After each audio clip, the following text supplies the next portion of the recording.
once marami kang skills. Kaya sa mga aspiring teachers dyan na mga talented, hindi lang sa pagdodrawing, marami din dito na hinahanap nila yung magaling din sumayaw, kumanta, at lalong-lalo na yung magaling magpiano. Marami talaga dito naghahanap ng marunong magpiano. Yes, you heard it right. There are many schools looking for talented teachers, not just those who can paint or draw, but also those who know how to play the piano or have experience playing different kinds of instruments. Now let's go back to my drawing. Sa unang layer ng drawing, gumagamit talaga ako ng 3 kulay.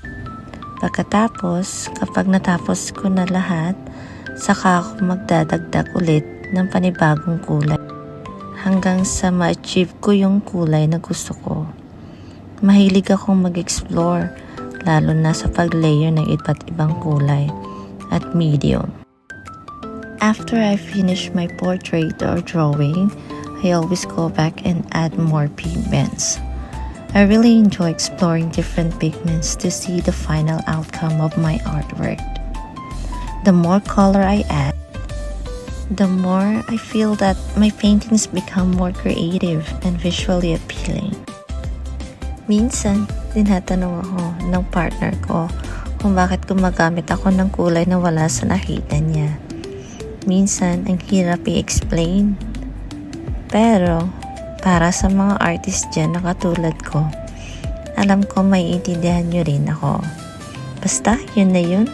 Ang dami-dami ko pang kailangan i-improve, lalo na sa self-portrait. Isa pala sa income ko dito sa Macau, yung pagsi-self-portrait. Kahit alam ko hindi naman, para sa akin, hindi naman ganun kaganda yung mga gawa ko. Ang dami din naman nag-a-appreciate. Kaya, after I finish my portrait or drawing, I always go back and add more pigments. I really enjoy exploring different pigments to see the final outcome of my artwork. The more color I add, the more I feel that may improve, lalo na sa self-portrait. Isa pala sa income ko dito sa Macau, yung pagsi-self-portrait. Kahit alam ko hindi naman, my paintings become more creative and visually appealing. Minsan, tinatanong ako ng partner ko kung bakit gumagamit ako ng kulay. For watching!